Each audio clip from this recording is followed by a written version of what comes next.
He recovered instantly and stormed into the office, only to find the Archduke's daughters performing a traditional liquid fire dance for the crew, involving neon-lit grass skirts and a lot of unauthorized music. "Outrage," Vane screamed. "Sterling, you've turned my base into a Roman orgy.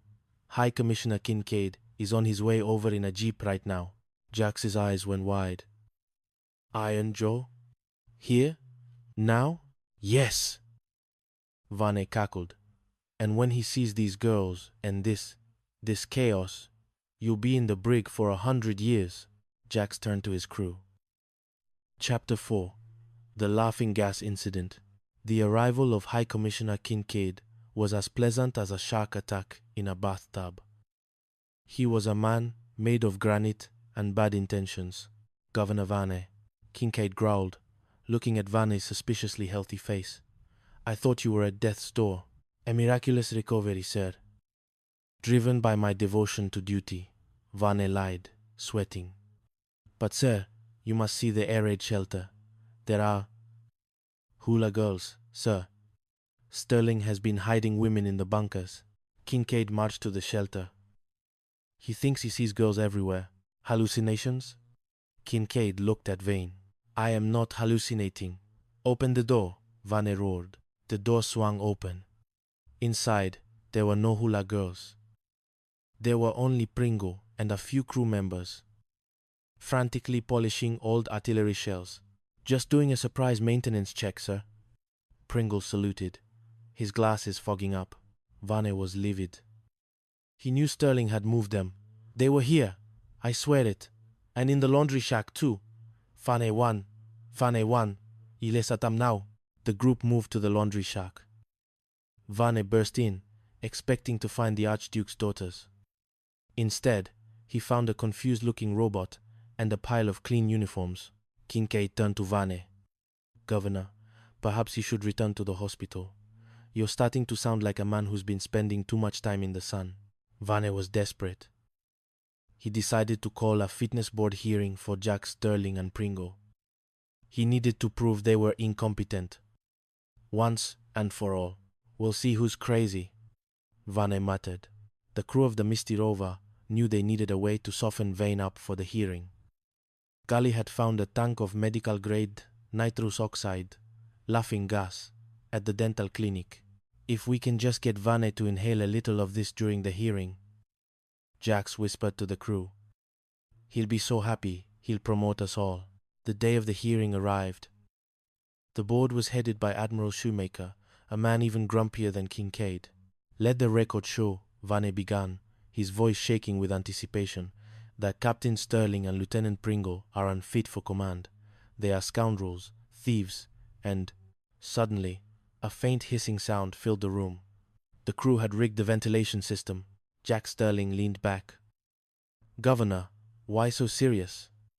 You know, the way you're shouting, it's actually quite funny." Vane blinked. A strange warmth was spreading through his chest. "Funny? What's funny? The fact that Pringle once torpedoed a garbage scow because he thought it was a stealth submarine?" He started to chuckle. "Actually, it was quite a shot, wasn't it? Boom! Potato peels everywhere." Admiral Shoemaker frowned. "Governor, this is a serious inquiry." Vane burst into a full-throated laugh. "Oh, Admiral, look at your eyebrows. They're so bushy. They look like two squirrels having a wrestling match." The room erupted. Even Pringle started giggling. "I'm a boob, sir. A complete boob." "You are, Barnaby. You're the best boob in the Navy," Vane shrieked, tears of laughter streaming down his face. "Cancel the hearing. Promoted. Everyone is promoted. Let's have a parade." Admiral Shoemaker, however, was not laughing. He had been sitting near a different vent. "I'm ordering you to the high-security psychiatric ward for a long rest." Vane was hauled away, still laughing, and trying to tickle the Admiral. Chapter 5. The Neo-Numea Payroll Heist. With Vane temporarily resting, the base fell into a state of blissful anarchy. However, Jack Sterling received word that the base's monthly payroll 62,000 credits in hard currency had to be picked up from the capital city of Neo-Numea. He sent Pringle and Gully to fetch it.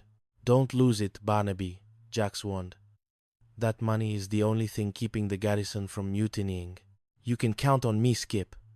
Pringle saluted, clutching the heavy canvas bag. In Neo-Noumea, a city of neon lights and questionable ethics, Pringle and Golly were immediately distracted. Specifically, Pringle found himself mesmerized by a beautiful woman in a blue dress. "Excuse me, mademoiselle," Pringle stammered, "but have you seen anything?" The woman smiled, revealing a mischievous glint. As Pringle leaned in, a group of local thugs, associates of a notorious smuggler named the Alligator, snatched the bag from his hand and vanished into the crowded market. "The money!" Pringle screamed. "Gully, they've got the payroll." They chased the thieves through the winding streets, eventually losing them near the swampy outskirts of the city. When they returned to the Misty Rover, they were white-faced. "Skip," Pringle whispered, "the money is gone. Stolen by a girl with a blue dress and a birthmark on her right ankle." Jack Sterling didn't explode. He just closed his eyes. "A birthmark? What kind of birthmark?" "A little brown heart," Pringle said. "Right on the ankle. I saw it when I was lying on the ground." "All right," Jack said, his voice cold. "We're going hunting. No one steals from the Azure Aces." The crew scoured the city, checking every ankle in every tavern. It was an embarrassing afternoon for the Union Navy. Finally, Gully spotted a man carrying the canvas bag into a dilapidated warehouse. "There he is." But before they could move, Governor Vane, who had somehow talked his way out of the psych ward, appeared in a jeep. "I knew it," Vane screamed, pointing at Sterling. "Governor, the thieves are in that warehouse," Jax shouted. "A likely story. Lieutenant, seize them." Suddenly, a group of Nip sub-raiders, the sector's local pirates, emerged from the warehouse, using the payroll money to buy a shipment of illegal torpedoes. They saw the Navy and began firing. "Take cover," Jax ordered. The crew was pinned down. Pringle, in a moment of sheer, clumsy brilliance, spotted an old, decorative bronze cannon sitting in the town square. "Skip, the cannon. It's still functional." "Pringle, that's a museum piece." "I don't care. I've got the fuse." Pringle ran to the cannon, his spectacles sliding off his nose. He lit the fuse just as the pirates were about to make their getaway in a high-speed skiff. Boom! The cannon didn't fire a ball. Instead, because the thieves had hidden the stolen credits inside the barrel to conceal them from a previous search, the air was suddenly filled with a blizzard of 62,000 credits. It rained money over the entire harbor. The pirates, distracted by the sudden windfall, crashed their skiff into a pier. The crew of the Misty Rover swarmed over them, recovering the thieves and, more importantly, scooping up the credits from the water. Chapter 6: The Reptilian Witness. Back at Port Serenity, Vane was determined to have a final court-martial. "I found your ID card in the warehouse, Pringle," Vane roared in the courtroom. "You were in on it, you and your alligator friends." "It was an actual alligator, sir," Pringle cried. "A pet gator named Sid. He was the one who grabbed the bag." "An alligator? In a blue dress?" Vane sneered. "Tell it to the judge." Just then, the doors of the courtroom burst open. Jack Sterling walked in, leading a massive, 6-foot-long aquatic reptile on a leash. The beast was wearing a small sailor hat and carrying a tattered leather wallet in its mouth. "Exhibit A, Your Honor," Jack said calmly. The alligator, Sid, waddled up to the governor's desk and dropped the wallet. It was Vane's personal wallet, which he had lost during the chaos in Neo-Noumea. Inside the wallet were several marked bills that Vane had used to try and trap the crew earlier.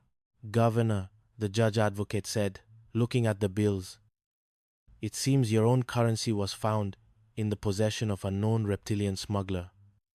And these bills are marked for a bribe?"